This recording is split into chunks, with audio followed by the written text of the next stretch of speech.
Hello and welcome everybody back to Pierce the Canvas podcast. This is Pierce here with another Dynamite review. Of course, this week is a bit of a special week. We have one of those like kind of midway pay-per-view kind of shows going on here. We have Beach Break 2021. Today is September. I'm just out of it. It was pretty hard getting the stream on the road. Give me a break. It's February 3rd, 2021. And we're coming off a pretty awesome show here. I'd like to say first by, of course, shouting out Brody Lee. Finally, my shirt came in. I ordered this thing when it first became available, and because I'm in Canada, there's all these like COVID issues going on with pro wrestling tees, so it took a long time to come through, and finally did. And feels good to finally be able to represent him. I'm still really having to grip with the fact that he's gone, so it's like, finally I have the shirt here. I'm going to keep this like forever. It means a lot to me, man. But yeah, the show was, it was pretty great up and down. We had a pretty stacked card here. We had Thunder Rosa versus Britt Baker for the NWA Women's title. We had the Tag Team Title Battle Royal to determine the challengers to the Young Bucks at Revolution, I believe, for Revolution. We had Kip Sabian, Penelope Ford's wedding. We had the six-man tag main event with Phoenix Pac and Moxley versus Omega and the Good Brothers. And of course, being kind of a beach-themed show. And actually, before I even say that, yes, we had some crazy, crazy stuff happen in the main event, so we're going to get to that. But yeah, so the arena is set up a bit, with a beach vibe going on. Have like beach balls and like summer umbrellas and surfboards all around the arena. They didn't go like too crazy, but they had to beach it up a little bit. And the show started immediately with the Tag Team Battle Royal. Again, the winner will challenge for the AEW World Tag Team Championships. However, the Young Bucks, who are the champions, are also participating in this match, and if they win, they'll be able to choose their challengers. So let's find out if that's what happened here. So the Young Bucks make their entrance and immediately dive onto the other tag teams who are kind of all ringside. It was a really cool image, actually. They both swantoned on all the tag teams. And then, of course, it's a tag team battle royal, a 10-team tag team battle royal. So, of course, the ring is just, it's like, a fustercluck, for lack of a better term. So there's just a whole bunch of dudes in the ring. Of course, this was pretty hard to take notes for. Even at the beginning, like, you could tell even the production team was having some issues. There's this one dive that Isaiah Cassidy did and missed and splatted right in the middle of the ring, but we missed it all because the cameras were like trying to shoot other stuff. So it was just kind of crazy. But getting into the match, Isaiah eliminated Dante Martin of Top Flight via dropkick. Hager was able to eliminate Reynolds right after John Silver and Evil Uno eliminated Jake Hager. Matt Jackson was eliminated real early, man, and like I was a little paranoid because basically he was back body dropped over the top rope. Unfortunately, I don't remember who exactly did it, but I don't know, like just a part of me was like, because the announcers didn't even, I don't think they said he was eliminated, so I was like, did that just like not count as an elimination? Because he actually fell on the stage. He didn't necessarily fall ringside, but because the stage basically is ringside, so I was like, he better be eliminated. They better not just let him come back in, but he was. And again, the reason it was so hard to kind of believe is because it happened like right at the beginning of the match. So MJF and Chris Jericho were able to eliminate Bowens, one half of the Acclaimed. Luchasaurus got an elimination. Don't remember exactly who. Silver and Uno right after were able to eliminate Luchasaurus. And then MJF eliminated Evil Uno.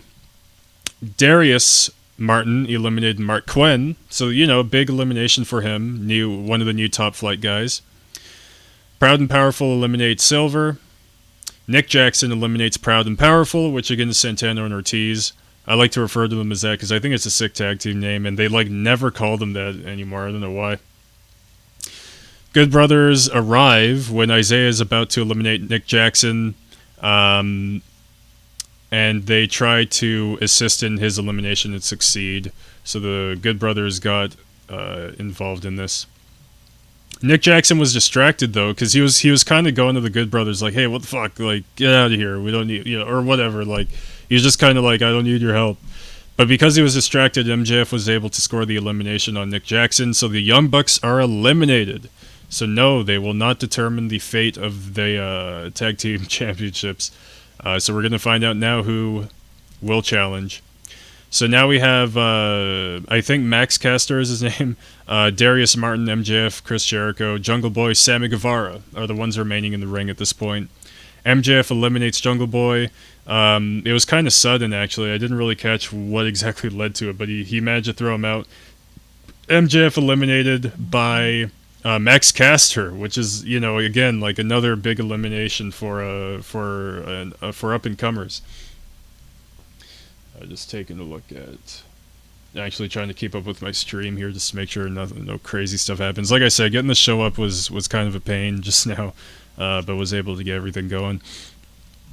So Sammy Guevara at one point was trying to eliminate Darius Martin, I believe, and so he basically had Darius like going over the top rope, and Chris Jericho basically like, I think he was like trying to eliminate Darius, but inadvertently Sammy ended up ringside over the top rope, so Chris Jericho actually eliminated Sammy Guevara by accident, or whatever, by accident, whatever might be going on there. Darius fights Jericho, but eventually eats a Judas effect, and that was actually the last guy remaining. It was down to Darius Martin and Chris Jericho. Like I said, Chris Jericho gave a Judas effect to Darius Martin while he's on the apron, so he fell down, and there you go. Chris Jericho was the last one in the ring. So Chris Jericho and MJF will challenge the Young Bucks for the titles at Revolution, and they're definitely not going to win it. Reason being, I'll probably get into it a little later here. So before the first commercial break, we got to see a Jade video package. I believe she's just referred to as Jade now. She lost the Cargill last name, I think, as far as like, for wrestling. But yeah, and the video package was just showcasing that she's like a badass bodybuilder. Like you could see her shredded, and she's like doing deadlifts and squats with weights and stuff. And the video package ended with like a big Jade logo. So they're really trying to build her brand, which is awesome. It's so refreshing just being able to see like young stars constantly on the rise here in AEW, unlike some other places, So next up, we had the Sting and Darby Allin segment. I was kind of in and out. I had some stuff to deal with, unfortunately, when the segment came on, so I didn't catch exactly everything, but I got the point. So Tony's asking Darby about, apparently he has an upcoming match with Joey Janela for the title next week, and he's about to ask Darby about that, but Taz was quick to disturb the promo or the interview. He said that it costed them a pretty penny for assaulting officials last week. I guess they got fined. Says that Team Taz will be watching closely to the match next week, Joey Janela and Darby Allin's match. Ricky Starks, this is the part where I started to miss a little bit of stuff. All I caught from what he said is that Darby's going to need luck. Luck better be on your side or whatever. And I actually missed a bit of what Sting was saying, but again, caught the gist. Basically said that, Ricky Starks may not be able to see an icon in me anymore, but he should take a closer look.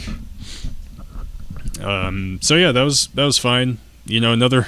Frankly, another easy payday for Sting, so he's not complaining. Next match was Dr. Britt Baker DMD versus Thunder Rosa for the NWA Women's Championship, and it stuck out like a sore thumb to me that I swear this is like, I could totally be wrong, but this feels like it was the first time the women's match was not like the second last thing on the show, like at 9:30. It was the third segment.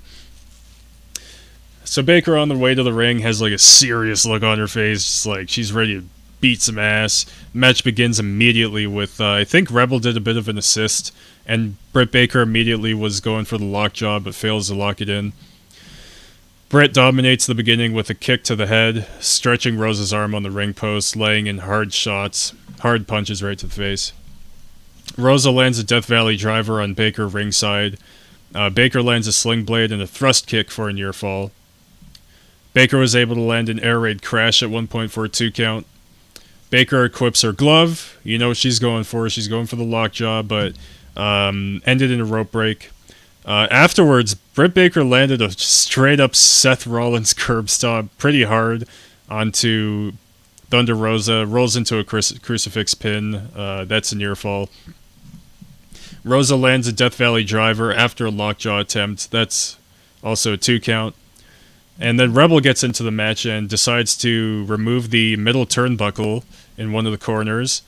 The referee, of course, was distracted.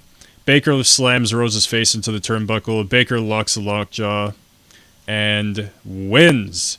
And there is no tap out or anything like that. I guess the ref saw that she bashed her head on the turnbuckle and basically decided, like, hey, she's just knocked out. We can't let her be in this hold for too long. So basically, Britt Baker just locked the hold and the match was over. So Britt Baker won. The match was okay. Like, you know, yeah, like, you know, it was a good kind of, like, didn't feel like it was that long. Like, with the commercial, it's probably 8 or 9 minutes long. There's a few cool spots here. It wasn't like the great match that I really felt like this could have been. And for that reason, like, my first reaction after the match, you know, like, I don't really have a problem with what I saw here. However, I really don't think this should be their last match. I think they have a lot more that they could prove out there. So I hope at Revolution they have, like, their big pay-per-view match.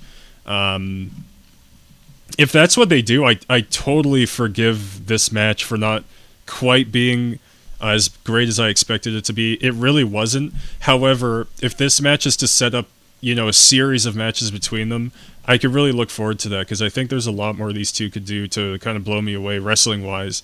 And like I said, I don't think this should be their last match. I hope they do get to face off again at the pay-per-view. So Shivani's talking with Adam Page and Matt Hardy. Remember last week, Hardy was coming out to befriend Page. You know, he says there's no strings attached, there's no contracts or whatever. Just trying to be a friend, basically. So they continued that this week. They actually have a match as well tonight. So Hardy says that he's been friends with Adam for a long time, since before AEW. They're Carolina boys. And I guess Page was starting to really sense that Matt Hardy was trying to suck up to him. Actually, and by the way, I didn't realize it myself, but apparently this segment was taped last week. It was kind of confusing. But apparently this was taped last week, so they keep talking about next week we're going to have a match, but next week is this week because it was taped last week. Not to be too confusing, but anyway. So Hardy... actually, Page makes it clear that he's not going to be signing any contracts. He ain't joining any tag teams, you know, anymore. Matt says that, you know, it's nothing, no strings attached. I've just been concerned about you. Just want to look out for you. He says that he's pissed that Luther and Serpentico interfered in Brody's celebration of life those weeks ago, and he wants to get them back. Adam Page says, you know what, whatever, and agrees to tag team with them for 1 week. So they say, next week we will tag team. Again, this was taped last week, so when they say next week, they're referring to this week. And this leads us right into the match. So it's Hangman Adam Page and Matt Hardy versus Chaos Project, which is, again, Luther and Serpentico. So Matt Hardy, right out of the gate, is super aggressive on Serpentico. Serpentico at one point attempts a swanton, crashes and burns. Hangman lands a buckshot on Serpentico after avoiding a senton from Luther. Matt tags himself in and gets the cover for the win. So, you know, there wasn't much of that. You know, I'm still kind of failing to see actually what the point was of that. But after the match, Matt Hardy, I think he's like demanding that Adam Page raises his arm for victory, and Hangman's like, whatever, man, and just raises his arm. So there's that. I guess we're just going to get more storytelling between Matt and Adam Page. See what continues on throughout the next weeks and months. If they end up being a team or something, I don't know. Probably not, since Adam is so adamant that he doesn't want to be in tag teams. So next came something pretty interesting. We got a preview for the Women's World Championship Eliminator, which I mentioned a couple weeks ago, is going to start soon. They mentioned that the matches will emanate from the United States and in Japan. So they're going to have AEW matches in Japan. I'm really curious to see how that's going to work. dude, they were going through names like crazy, talking about who's going to be involved. So from Japan, I really apologize, but the only 3 out of like 6 names that I got was Aja Kong. So Aja Kong's returning to AEW. Yuka Sakazaki, who's also returning. Another woman named Veni. Unfortunately, that's all I caught. I was like putting down notes as quickly as I can. And also just because I'm not too familiar with the Japanese names. However, from the United States, we'll get Serena Deeb, Riho, Britt Baker, Thunder Rosa, Anna Jay, Layla Hirsch, and there's one more that I missed. But yeah, so, you know, we got a pretty stacked lineup for this Eliminator here, and I'm guessing, you know, whoever wins the tournament in Japan, they're just going to fly them over to Jacksonville, and they'll do the finals there. So that's going to be awesome. I'm really, really looking forward to that. So next we have Alex Marvez with Chris Jericho and MJF, the number 1 contenders for the Tag Team Championships. Jericho says that they're future champs. MJF calls Marvez Marquez, and they go off celebrating, and they enter the Inner Circle locker room.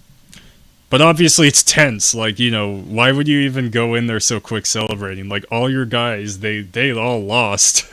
You two are the only winners, so it's a little tense, and Sammy's just not having it. He's like, does it feel like such a success since you two are the number 1 contenders? There's like 6 or 8 of us or whatever. I think 6 of them in this room. Only you two are number 1 contenders. Sammy says that he's tired of being collateral damage. Jericho and Sammy leave the room. They try to figure out their differences.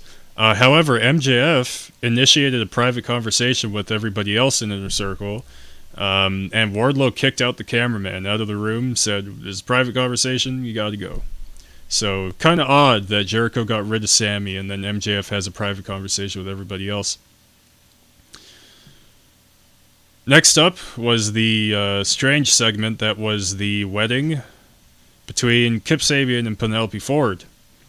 And this marks as AEW's first wedding segment ever. And I gotta tell you, I'm just gonna summarize like most of it. This was a successful wrestling wedding as far as I'm concerned. Everything pretty much went to plan until after the vows and all that stuff. So Tony Schiavone's talking to Kip, Miro, and Charles. Kip says that we're lucky to be a part of this. Miro makes fun of Charles for not ever having a girlfriend. And the Vicky Guerrero comes out to call Kip Sabian out for the commencement. And this was hilarious. We had this guest speaker. I don't know who this guy is. Should I know who he is? I don't know. But his name's, I think, James Mitchell. And he's this really funny looking, like, old guy with these crazy eyebrows. Like, it was just the most random guy in the world. Like, who is this dude? He's so eccentric. But he was great in this segment. And, of course, they have the ring decorated appropriately for a wedding. So out comes the bride, Penelope Ford, and Jerry Lynn is walking her down. James Mitchell does like his, you know, what is a wedding priest? I don't know shit about weddings. I've been to one in my life. So he does like his, I don't know, what is it, the priest or the preacher or whatever, what they do during weddings. Allows Kip and Penelope to give their vows. Kip says that the second he saw her, they were meant to be. Calls her beautiful and hot. He may have made it some reference to her boobs or something. I don't know. Yeah, he said something there. I missed it. Penelope says that she loves him. Says he has the biggest. And then Kip Sabian just stops her and is like, "No, nobody needs to hear that." And that was it. Like, Penelope didn't even get to give her vows. Yeah, well, I think she did mention that she can't wait to spend the rest of her life with him or something like that. So Charles hands the rings to Miro. James Mitchell, the same guy, asks if he accepts this alluring creature to be his wife. He says he does. Asks Penelope if she accepts this stallion or something like that. She does. The rings are equipped. James asks if anybody objects to the marriage. And Miro, so smart, comes in. He's like, nope, nobody's even getting a chance. We're moving on. Nobody's going to object to this. So they move forward, and James pronounces Kip and Penelope man and wife, and they kiss. And so up to that point, like I said, like, this was a successful wedding. Like, everything, I'm about to get into the chaos that ensued, but up to this point, they're officially married. So, oh, and also the priest or preach whatever James Mitchell, like while he was giving his speeches, he kept saying that they're gonna kayfabe everyone or something like that. I don't know. This might have been like a legit kind of thing. This could have been like really their wedding. Because I think they are engaged in real life. I'm not gonna claim to know exactly what's going on, but I wouldn't be too surprised if perhaps there's a little legitimacy to this. But of course, the sports entertainment ensued after this. Not that, this is all fucking sports entertainment, but anyway. So Miro gives a toast for the newlyweds. He demands Charles gives everyone champagne. He even takes his champagne. Charles had his own champagne, but he's like, no, Charles, you're working today. Takes his champagne. Miro references his own wedding. He says, I've been a part of a lot of these. Says it's all about love. Says he didn't bring a present for Kip or Penelope because I am the present. My viciousness and my power is your present.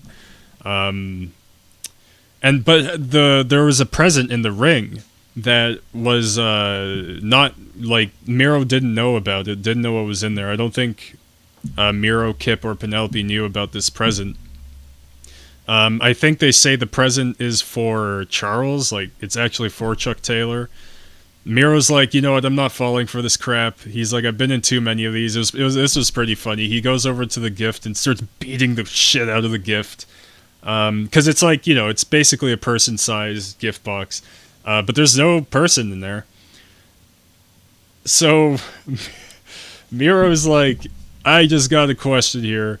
What is love? And the crowd starts going crazy. And they're singing, What is love? Baby, don't hurt me. Like, this is the very first time since the pandemic started that I could say the crowd, like, hacked the show. That was really funny, man. However, it also feels a little bit like this could have been worked in, because Miro, after that, like, Miro's genuinely distracted by the crowd. Like, the crowd is singing What is Love, and he's like, what? He's just like eating it up, like the crowd's singing What is Love, and then at one point he stops and he's like, alright, let me move on. So he says, alright, we're ready to bring the cake. However, it appears that while Miro was distracted, Charles handcuffed his leg to the ring post. So Miro could hardly move around, and Charles gets in the ring, I believe, to attack Miro. Somehow Penelope Ford ended up in the cake, of course, because why wouldn't she? She ends up climbing onto Charles' back, allowing Kip Sabian to start beating him up. Guess who pops out of the cake? Doesn't take too many guesses, you know who it is. It's Orange Cassidy. Pops out of the cake, lands his appropriately named beach break finish to Kip Sabian in the middle of the ring. And that was that. So that was a weird segment. But anyway, I love that the crowd kind of like hacked the show for that What is Love stuff. But like I said, it felt a little worked in because, again, Charles cuffed his leg to the corner. So it felt like the crowd was in on it and was distracting Miro so that Charles could get his leg handcuffed. I don't know if that's just straight up coincidence. I honestly kind of think it is, because it just felt like too natural, the crowd singing What is Love. I don't think it was like scripted, but it all worked out for the angle. And like I said, this was, as far as I see it, this was a successful wedding. Not a successful wedding, celebration and toast and all that stuff, but we have a man and wife here. Congratulations to Kip and Penelope. So next up, we start talking about Shaq and Cody stuff. So we see the same segment that was on Inside the NBA or whatever show it was. Shaq talking about Cupcake Cody. I love that. It reminds me of The Rock calling John Cena Fruity Pebbles. So Cupcake Cody says he's going to wrestle Cody in March. And of course, all the Inside the NBA guys are like, what? You're going to do what? And he gets up to demonstrate his Black Tornado finish, which is basically a Judas effect followed by a punch. So, like a spin around elbow, and then whiffs you with a punch. So we know what his finisher is. It's going to be exciting to see him wrestle. So next up, I believe this is maybe an apology to the, including myself, the maybe like 100,000 people who experienced the outage at the beginning of last week's show. We got a rematch between Eddie Kingston and Lance Archer. This time there's a lumberjack stipulation added to the match, which I'm never a fan of, to be honest with you. But if anybody's going to do it best, it's AEW, and I thought they did a good job, in this match, considering the lumberjack stipulation.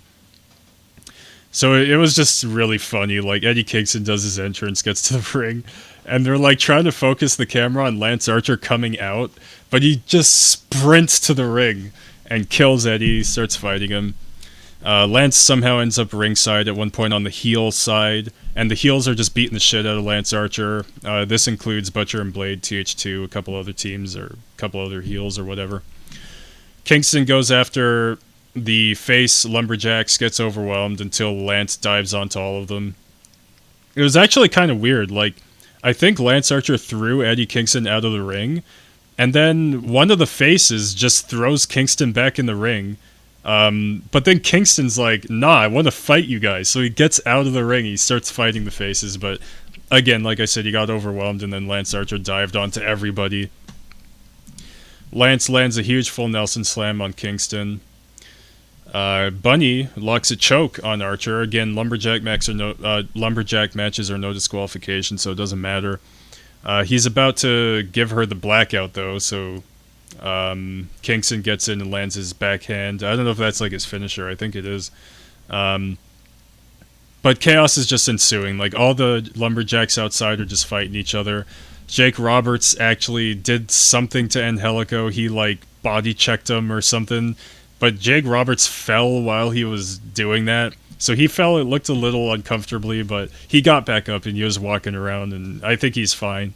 It's always going to worry me a bit if I see Jake Roberts getting physical, because the guy's just kind of old, and I don't think he's in good shape, for frankly enough. But he had some fun out there, and he looked okay.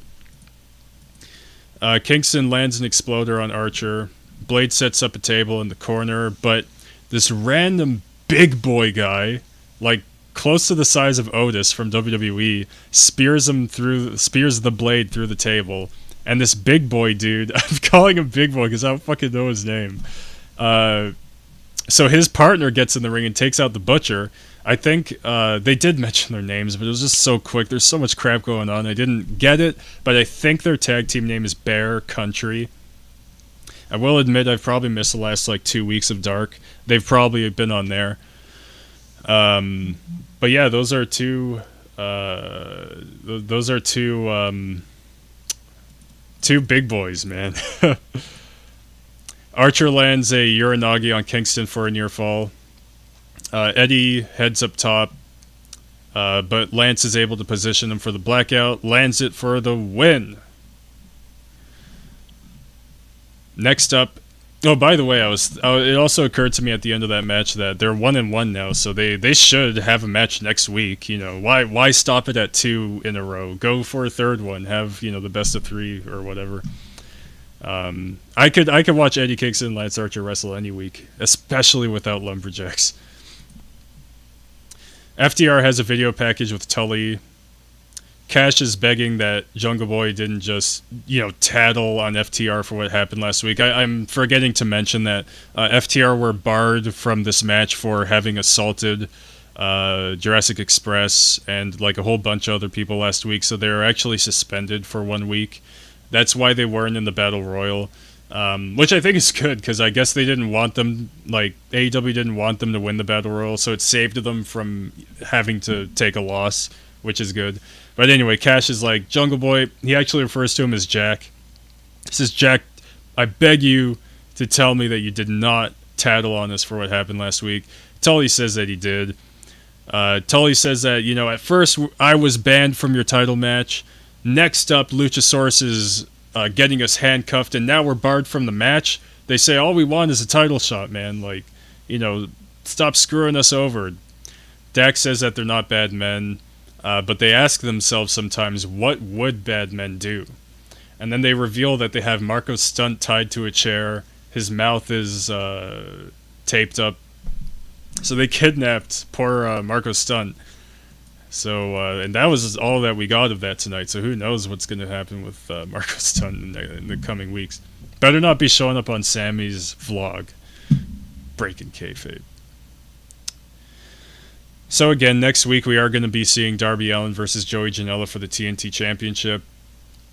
Joey says that he has a long history with Darby. A history of mangling themselves and fighting for what they love. Says that the stakes have never been so high. Joey declares that he's back, and the future TNT champion is going to be a bad, bad boy. And that brings us to the main event. Kenny Omega and the Good Brothers versus Jon Moxley, Rey Fenix, and Pac. And of course we have Don Callis on commentary here. So match starts and Pac lands a standing moonsault on Anderson. Goes up top. I think to set up like a moonsault or his Black Arrow finisher. But Gallows is quick to throw him off. Moxley did his like mid-air suplex thing where he like lets go of the mid-air. I don't know what that move is called. And I don't think the announcers do either, because I've noticed, because I'm always writing these reviews and I'm waiting for them to say the name of the move. Every time he does it, they never say what it's called. So I'm just like, mid-air, let go suplex. Okay, great. After the suplex, he does a tope on Gallows and Anderson on ringside. Gallows and Anderson go for the Magic Killer on Pac. On Moxley, but he reverses it, gets a hot tag to Phoenix. Phoenix is going crazy, because what else would he be doing? Going nuts with kicks, a diving reverse headbutt, and a super kick to Omega. Rey Fenix is just like a spectacle to see. I love watching that guy wrestle, man. It's awesome. Pac lands a shotgun dropkick to Omega. Phoenix and Pac both land moonsaults to Gallows and Anderson on the outside. Phoenix lands his cutter on Omega for a near fall. Phoenix attempts a rope dive.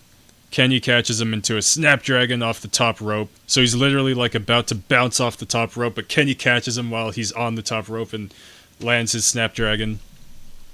Gallows lands a big boot. That's a near fall. Gallows and Anderson land a Magic Killer on Pac, but Moxley's quick to break the pin. Kenny lands a gut wrench bomb on Pac for a near fall, lands a V-trigger, attempts one winged angel, but Pac escapes. One winged angel. Can't say that. Tag team offense by the Faces, ending with Pac landing a German suplex. That also leads to a near fall. Phoenix lands a heel kick, an insane tope on Carl Anderson. Kenny landed a paradigm shift on Mox. Pac with the 450 to break the pin. Moxley RKO'd Carl Anderson. Phoenix with a beautiful moonsault for a near fall. And yes, I just said Moxley literally did an RKO to Carl Anderson. I don't know why, like, is that one of Carl Anderson's moves or something? Was he doing his move to him? Like, I've never seen Moxley do, like, a straight-up RKO. Like, it wasn't a running cutter. It was an RKO. Carl Anderson lands a spine buster on Phoenix. They land a Magic Killer for the win. Post-match, the heels continue attacking Phoenix. Moxley tries to help, but is overwhelmed by, again, Omega and the Good Brothers. Who's to come out for the save but Lance Archer? Comes out, clears the heels away. Moxley's about to kill Omega. Who is to come out? Who is to come out? This hooded figure with the mask. It's Kenta. Lifts up Moxley. Knee to the face. Go to sleep. The Go to Sleep Club is here. New Japan Pro Wrestling, All Elite Wrestling Partnership is official. I couldn't have been happier as a wrestling fan, dude. What a way to have ended that show, man. I was like ecstatic. So cool. So fucking cool. And it just ties everything together because Kenta's in Bullet Club, you know, and we have all these Bullet Club guys out. It's just wrestling. It's the wrestling candy store. That's what this is. I was just over the moon, man. Kenta's here, man. As you can see in the thumbnail of this video. So, super exciting stuff. The show immediately went off the air after that. So we got some really, really cool stuff coming up. February 26th, we actually are getting the official match between Jon Moxley and Kenta for the United States Championship of New Japan. So AEW is officially in it, man. Impact, New Japan, AEW. Oh, what a force, man. I'm so excited for the weeks to come. Really, really good show here, you know. I guess I kind of liked the wedding segment. It had its good parts and its awkward parts. Again, I'm hoping for a rematch between Britt Baker and Thunder Rosa, just so they could go like all out, you know, like not just an 8-9 minute TV match. I'm talking 15-minute or more pay-per-view match. Again, what we got wasn't too bad. Show Up and Down is pretty great. I didn't catch everything that's happening next week, but we got a great main event. I'm sure it's going to be an awesome match between Joey Janela and Darby Allin, so we got a lot to look forward to here, man. And I will be back here next week again, Wednesday night, for AEW coverage. I thank everybody again for watching the show. Hope you enjoyed Pierce the Canvas podcast, as well as AEW or any other wrestling you may have watched today. Enjoy the rest of your week. Thank you for tuning in once again. Have a good rest of your week, guys. Peace out.